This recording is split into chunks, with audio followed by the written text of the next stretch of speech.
reach the same height on the moon as on the earth, the body must be projected up with நம்ம கொடுத்துருக்காங்க.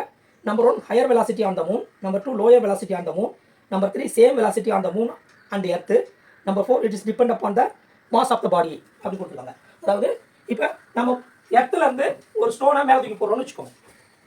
எர்த்தில் இருந்து ஸ்டோனை அப்போர்டில் தூக்கி போடுறோம். அப்போர்டில் ஓகேங்களா? அப்போர்டில் தூக்கி போடும்போது நமக்கு ஒரு வேளை அது வந்து ஒரு 10 மீட்டர் ஹைட்டு போயிருக்குன்னு வச்சுக்கோங்க. அசியூம் பண்ணிக்கிறோம் 10 மீட்டர் ஹைட்டு போயிருக்கு. இதே ஹைட் வந்து எனக்கு மூணில் வேணும்னா இங்கே கொடுத்த வெலாசிட்டி மாதிரி நான் எப்படி கொடுக்கணும் அப்படி கேட்டுக்கிறாங்க.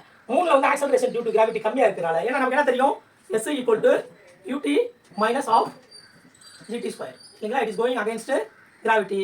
அப்போ அப்படி இருக்கும்போது பார்த்தீங்கன்னா யூ தான் கேட்டுக்கிறாங்க. யூ எப்படி இருக்கும் சேம் ஹைட்டுக்கு? யூ பார்த்தீங்கன்னாக்கா நமக்கு ரொம்ப கம்மியாக இருக்கும். ஏன்னா அகேன்ஸ்ட் கிராவிட்டி போகிறதுனால உங்களுக்கு அந்த மூணில் வந்து கிராவிட்டி 1/6 ஆஃப் த எர்த் இருக்குது. அப்போ 1/6 ஆஃப் யூ கொடுத்தாலே போதுமானது.